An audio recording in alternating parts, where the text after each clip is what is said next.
Good morning. It is Wednesday, February the 13th, and this is The Drill.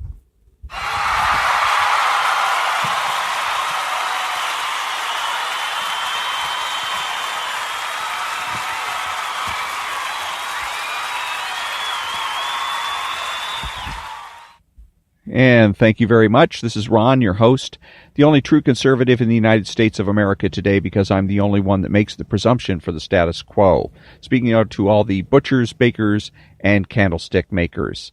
People have been brainwashed in this country, brainwashed into believing that they are conservative when in reality they are reactionary. Decades ago, the Democrats, with the acquiescence of Republicans, set the table, politically speaking, by deliberately redefining political identity. The Democrats decided that one's position on the issues are what define the political parties. Naturally, the Democrats decide what the issues should be. The news departments reinforced this decision, and the country has paid the price. Democrats created an action-reaction political dynamic with Republicans playing the role of reactionary. In reality, voters are either left or right as a matter of fact, not a matter of opinion. The most essential political fact of reality is change. You and I are really defined by our attitudes about change.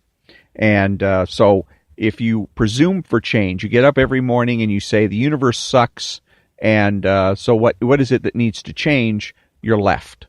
You're an idealist and you're lefty. If you get up in the morning and you say, you know what, the world's pretty damn good just the way it is. For most people, most of the time, the world, the universe is pretty damn good. Then you are realistic and conservative. And change is going to be indicated, the times when we really need to change is they're indicated when there's an obvious case for change, when something is better, when we see something is obviously better than what it is we have now. And defining voters by the issues turns everything on its head. Progress and moving forward take precedence over common sense. Change, not because it's better, but for the sake of change. Act first, think later, trial and error. Thinking first rather than acting first and subordinating might to right is the way that conservatives should act. So I'm going to add a new feature to my podcast, and that is that I am going to every day I'm going to I'm on Instagram at Ronald Hardgrove, and one of the subscriptions or the people I follow is called Op Hawkeye at, let me see, I guess it would, no, that's the, it's at OP_HAWKEYE. So if you want to follow it. And basically what they do is they memorialize the soldiers, sailors, airmen, and Marines that have died in combat. And today we're memorializing an Army Staff Sergeant named Rusty Hunter Christian.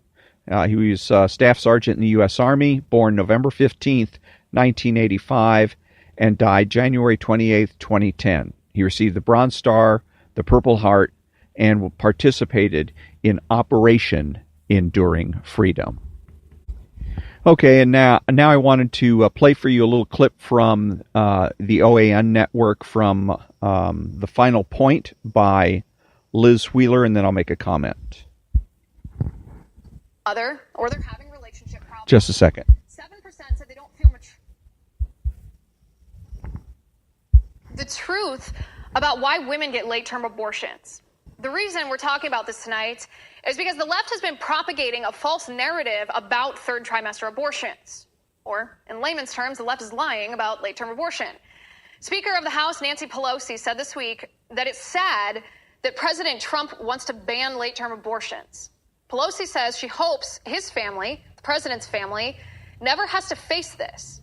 The left claims women get late-term abortions to save the life of the mother, or when the baby has fetal abnormalities that are, quote, incompatible with life. That claim is statistically false. Here's the truth. According to the Guttmacher Institute, and this, by the way, is not a right-wing organization. They work with Planned Parenthood, who, as you know, is the largest abortion provider in the nation. According to the Guttmacher Institute, the vast majority of women get abortions because they say, quote, having a baby would dramatically change my life. In fact, 25% of the women studied said they were not ready for a child, or the timing is wrong. 23% said they can't afford a baby right now. 19% said they'd completed their childbearing. 8% said they don't want to be a single mother, or they're having relationship problems. 7% said they don't feel mature enough for a child. 4% said a baby would interfere with career or school plans. Only 4% cited problems with their health, the mother's health. And only 3% cited possible problems with the baby's health. Then less than 0.5% said rape or somebody else pressuring them to have an abortion. So the answer to the question, why do women get abortions in general, is not rape, incest, life of the mother, or fetal abnormalities, but rather because women don't want a baby right then. The baby is inconvenient. Now that's abortion in general, so let's take a look at the reasons women have late-term abortions. In 2006, a survey conducted by Perspectives of Sexual and Reproductive Health, again, not a pro-life or a right-wing organization, they are tied to the Guttmacher Institute, which is tied to Planned Parenthood. They did a survey of hundreds of women who were seeking late-term abortions. They asked women the reason why they were getting late-term abortions, and here's what they found. 68% had no pregnancy symptoms. 58% did not confirm the pregnancy until the second trimester. 45% had trouble finding an abortion provider. 37% were unsure of the date of their last period. 30% had difficulty deciding on abortion. None of these women said they obtained a late-term abortion because of medical reasons. Finally, the U.S. News and World Report published a piece about other studies that cumulatively show that less than 10% of late-term abortions are for medical reasons. That means 90% of late-term abortions are for non-medical reasons. Of that 10% for so-called medical reasons, many of these abortions were obtained because the baby was thought to have Down syndrome or spina bifida. So we can see for ourselves when the Democrats claim that women get late-term abortions due to the life of the mother or fetal abnormalities incompatible with life, that is just plain false. It's a lie. There is no medical reason related to the mother's health or the baby's health that requires a late-term abortion. As one prominent OBGYN says, delivery, yes, abortion, no. And that is my final point. Want to see more videos like this?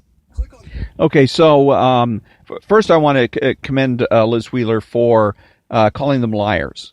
Very few people are willing to do that because the left has so intimidated our population that people are not willing to speak bluntly and freely. And they do that through skepticism, but that's another story. But good for her for calling them liars. And good for her for using the statistics to show that this notion that late-term abortions are something noble or something to be desired but only under rare circumstances or whatever is a lie, is fiction.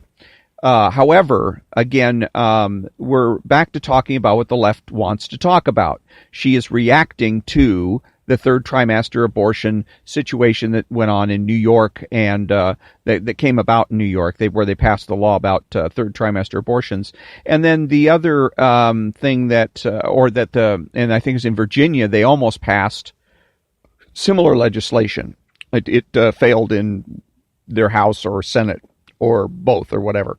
So the point is that it failed. So she's reacting to this, and one of the things is that she's, instead of talking about, because there's two issues, I'll come back to the second one in a minute, but the first thing is, in terms of being a reactionary, is the abortion isn't the issue. The left decided the abortion was the issue. And why? Because it's a winner for them.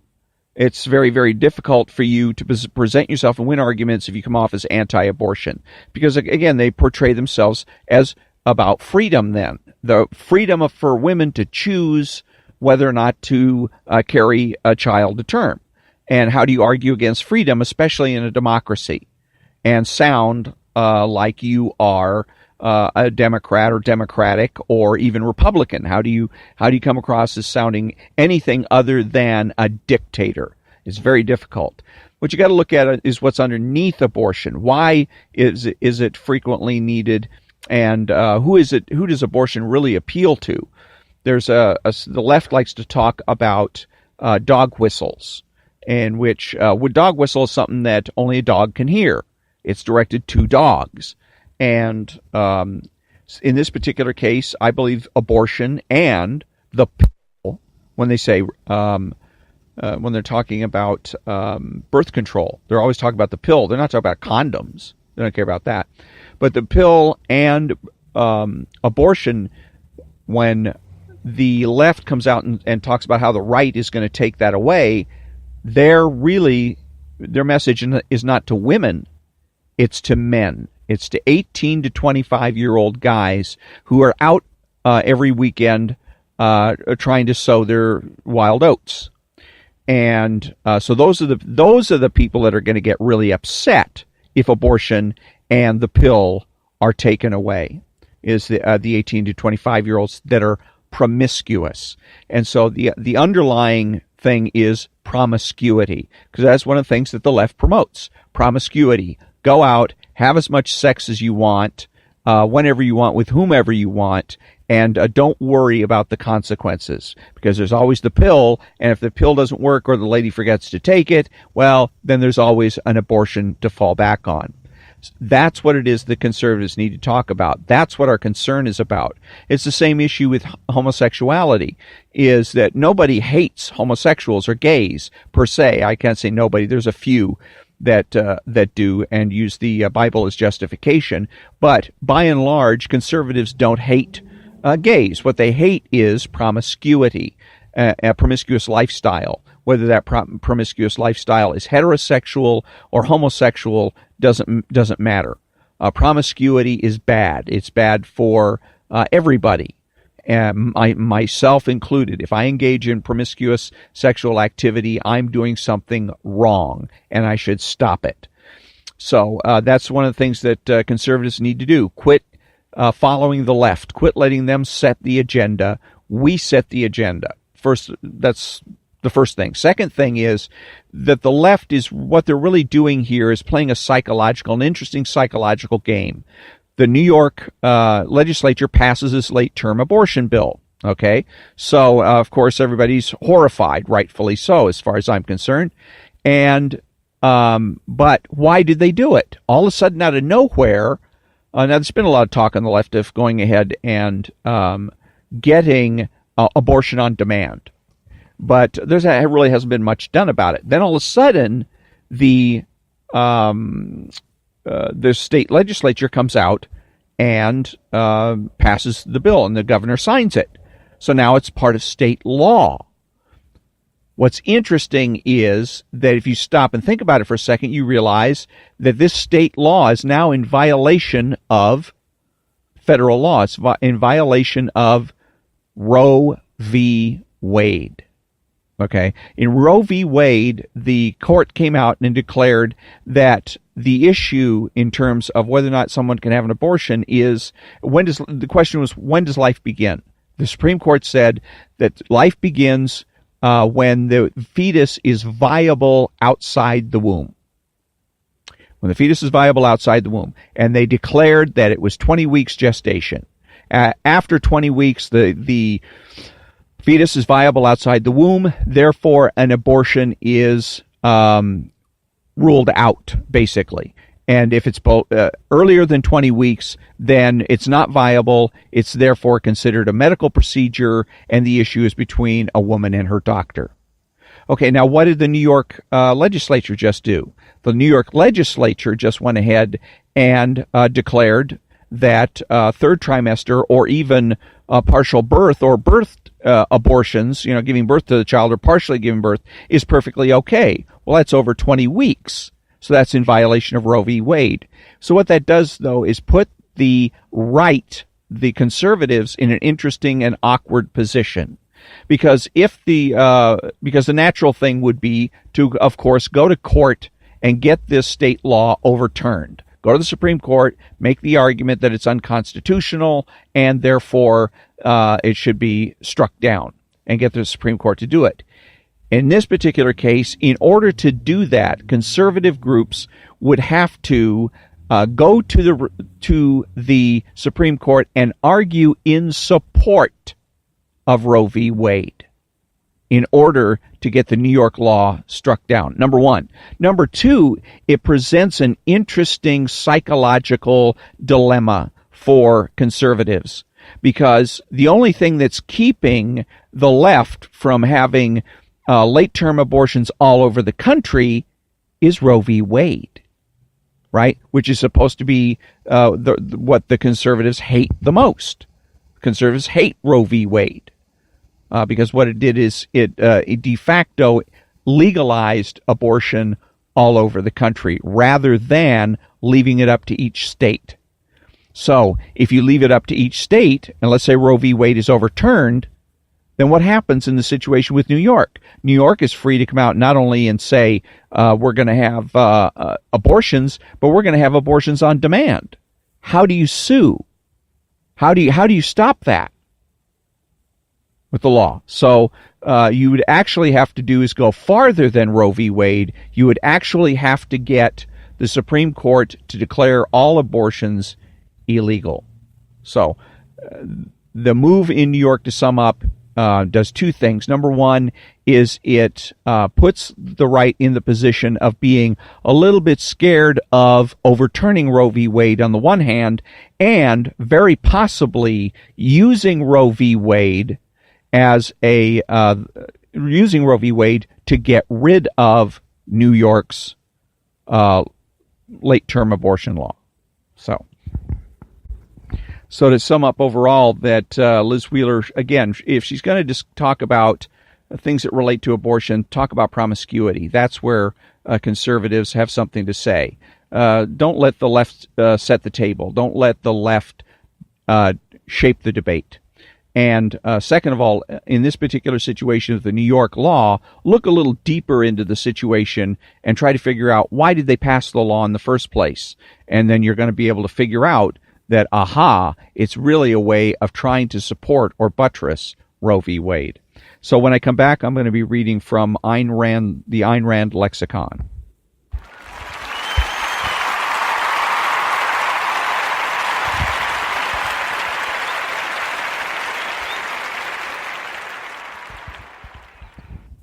Thank you very much. And the Ayn Rand lexicon, where I read the concept of the day. Today's concept of the day is fascism/Nazism. The difference between socialism and fascism is superficial and purely formal, but it is significant psychologically. It brings the authoritarian nature of a planned economy crudely into the open. The main characteristic of socialism and of communism is public ownership of the means of production, and therefore the abolition of private property. The right to property is the right to use and disposal. Under fascism, men retain the semblance or pretense of private property, but the government holds total power over its use and disposal. The dictionary definition of fascism is, quote, a governmental system with strong centralized power, permitting no opposition or criticism, controlling all affairs of the nation, industrial, commercial, etc., emphasizing an aggressive nationalism. It's from the American College Dictionary, New York, Random House, 1957. Under fascism, citizens retain the responsibilities of owning property without freedom to act and without any of the advantages of ownership. Under socialism, government officials acquire all the advantages of ownership without any of their responsibilities, since they do not hold title to the property but merely the right to use it, at least until the next purge. In either case, the government officials hold the economic, political, and legal power of life or death over the citizens. Needless to say, under either system, the inequities of income and standard of living are greater than anything possible under a free economy. And a man's position is determined not by his productive ability and achievement, but by political pull and force.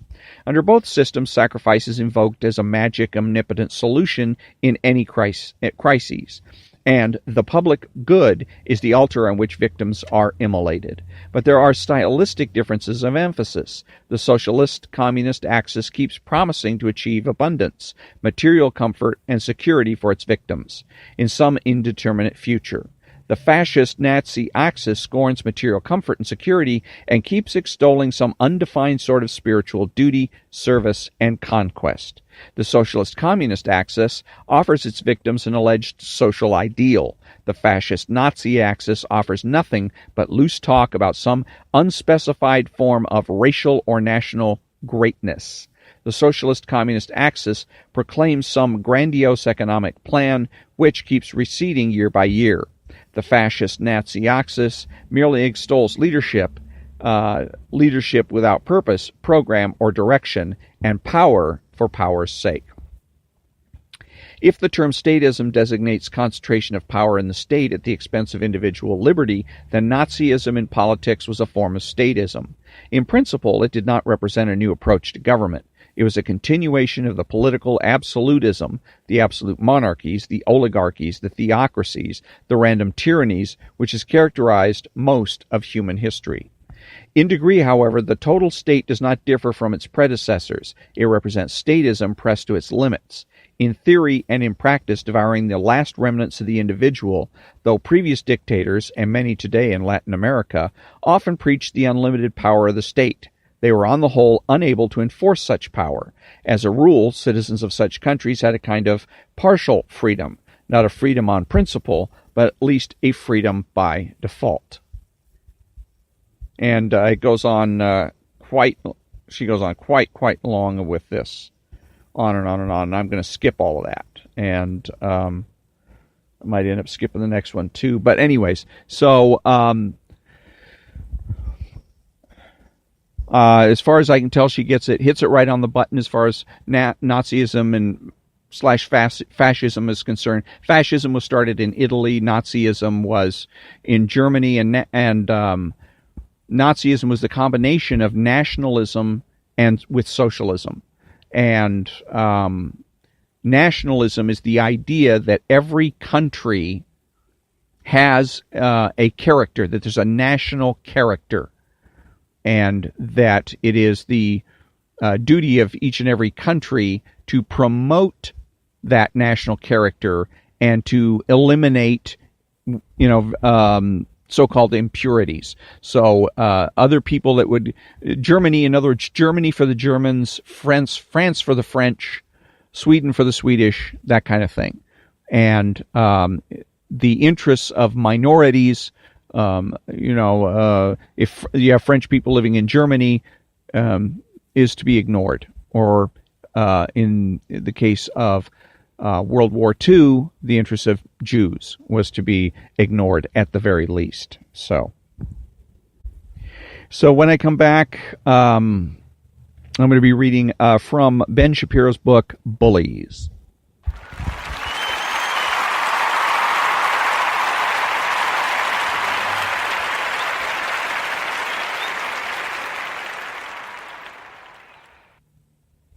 And thank you very much. This chapter 1, I finished with the introduction to Bullies, in which he basically goes into a general overview of how it is that the left in this country uses bullying as a political tool. And so chapter 1 is called Institutional Bullies. For decades, the biggest problem for conservatives and the biggest advantage for liberals has been the fact that conservatives think individually while liberals think institutionally. And that's not quite true. The only reason that there's an advantage to having to thinking for the liberals, any advantage for the liberals, is because they're able to repeatedly get the conservatives to fight their battles on liberal turf. Okay, they always define problems in terms of collectives. Okay, they always talk about the poor, the homeless, and collective problems beget collective solutions. There is no way to individualize a problem that starts with, what about the poor? Okay? You have to, if you're faced with that argument from your relatives, your friends, your coworkers, you have to be able to individualize it. You have to be able to ask them, who are you talking about? Are you poor? Is your mother poor? Are you talking about the guy out there on the street that's panhandling? Why is he poor? Does he have mental health problems? Does he have alcohol or drug problems? Because when you start to individualize it, then really reveal what the solutions are. If the guy out on the street corner is homeless and poor and he's drug addicted, well, then the obvious solution to that is to get him for him to get into a treatment center. We can't do it for him. We can't force the guy to enter treatment. So if he wants to get off the street and quit being poor, he has to give up his drug habit and rehabilitate himself. And inevitably, that's always what it's going to come down to, is individual rehabilitation. Back to the book. Think about politics in terms of religious outreach. Conservatives are like Jehovah's Witnesses going door to door, trying to convince people of the truth of their teachings. Liberals are like radical Muslims, toppling governments and installing Sharia law, then forcibly converting enormous masses of the population. And again, that's wrong. What it is they trick people. And they use various techniques, and the conservatives don't realize it. They don't know it. And so they fall for the trap, and they fall for the trap over and over and over again. You got to listen to the liberals carefully and listen to what they're saying, because they're saying things in a certain way deliberately. It's to evoke a particular response. So when you hear them talking about generalizing a problem, you've got to individualize that problem if you have any hope of being able to win the argument. It's like I've said many times, that if you are a conservative and you are involved in an argument, you know that you're right, but you feel like you're losing the argument, something's rotten in Denmark, and it's not the cheese. Let's see where we're at here. That's back to the book. That's why all major instruments of political persuasion are in the hands of liberals. And it's also why liberalism, though almost invariably based on pernicious and dangerous misinterpretation at best and outright falsehoods at worst, has been ascendant in America for the last 100 years. Now, it's because, again, they've been tricking Republicans into becoming dupes, unwilling dupes for the past 100 years. Look at every major bully move by the left over the past few decades, and you'll be able to spot the coordination between the left's instruments. The politicians and regulators work with the unions work with the journalists work with the Hollywood clique works with the leftist charitable foundations, the leftist charitable foundations work with the university professors, and the professors work with the judges. All of them work with each other, but they don't have to. Again, when you're confronted with the socialists that are in your life, you don't have to go along with certain things.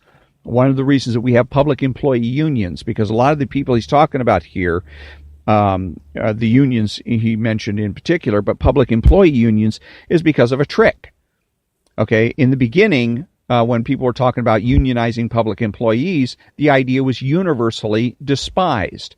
All politicians, left, right, and center, hated the idea and wouldn't support it. But here we are, decades later, and we have what? Public employee unions. Perhaps the most notable of the public employee unions is the post office, the postal employees. So how do we get to this point? And why? And to know that, you have to know why they objected in the first place. And the reason it was objected to in the first place is because public employee unions are a conflict of interest. And conflict of interest is what is inherently wrong with or bad about or corruption. If something is corruption is conflict of interest. Let's put it that way.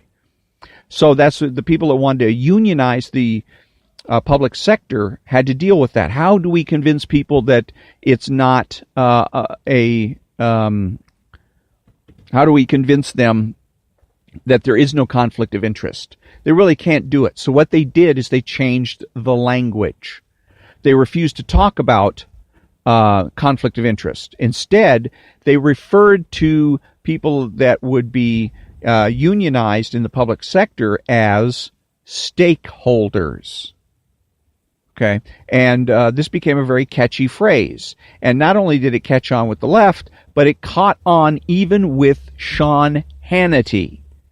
I wanted to barf every time I heard Sean Hannity use the term stakeholders, thinking that he's being hip and modern and with it and whatever else. And what he's really doing is helping to promote the formation of public employee unions and getting rid of the notion of conflict of interest, because you rarely hear people talk about conflict of interest anymore. And the reason is because the left has successfully replaced that phrase with stakeholders. Back to the book. There's only one way to make an institution conservative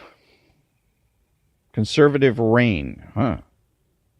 I don't know. It has to be purged. Now in America, we generally don't look fondly on Soviet-style purges, complete with gulags and hastily dug graves. And so the American left has stayed away from that sort of thing. The left has taken advantage, however, of the American freedom to employ and work with whom you choose. The left doesn't do anything illegal in preventing their ideological opponents from working. They just do something tremendously immoral and unbelievably hypocritical. Considering that they want private religious schools to employ transvestites who show up one day wearing a feather boa and a tutu. To understand just how the system of bullying works, we need to explore how the left took over the institutions that enable that bullying, and we have to take a look at how the current system works. And that will be a section. The next one is called Media Bullies, but I've kind of dealt with this already. Again, if socialism is to be defeated, it's going to be defeated retail. It's going to be defeated by you and me, not the people in Washington or in the state capitals or any of the politicians. It's going to be done by the rank and file and by defeating the socialists in our midst, the socialists that we run into each and every day at the grocery store, at work, at home, and out at the soccer fields. As we defeat those liberals, then the liberalism will have no foundation anymore. They will have no foot soldiers, as it were, to go ahead and fulfill their movement. And remember, you got to remember that, and that's why I always say the only reason we have socialism is because of conservatives. Think about something for a second. There's a lady in Congress, brand new freshman congressman named Cortez. I don't remember her first name. AOC is what they refer to her for as short. Realize that the woman was elected not strictly with Democrat votes. Nobody ever gets elected with party line votes. And I'm speculating here, but I'm willing to bet, if I had to bet, that any study would bear that out, that nobody gets elected to office strictly on a party line basis. You have to get crossover votes. You have to get independent votes. And like Donald Trump was elected not just with Republican votes, he was elected also with a large number of Democrat votes. Okay, same thing with AOC. AOC came to power not just because of Democrats and left-wing Democrats, but because moderate Democrats, Republicans, and even some conservatives voted for her. And again, that's because the left influences our culture, and they influence the culture to change the way you think. If you think differently, you'll act differently, and if you act differently, you'll vote differently. So keep that in mind. And that brings us to the conclusion of another episode of The Drill. And until next time, thank you very much for listening, and have a great day.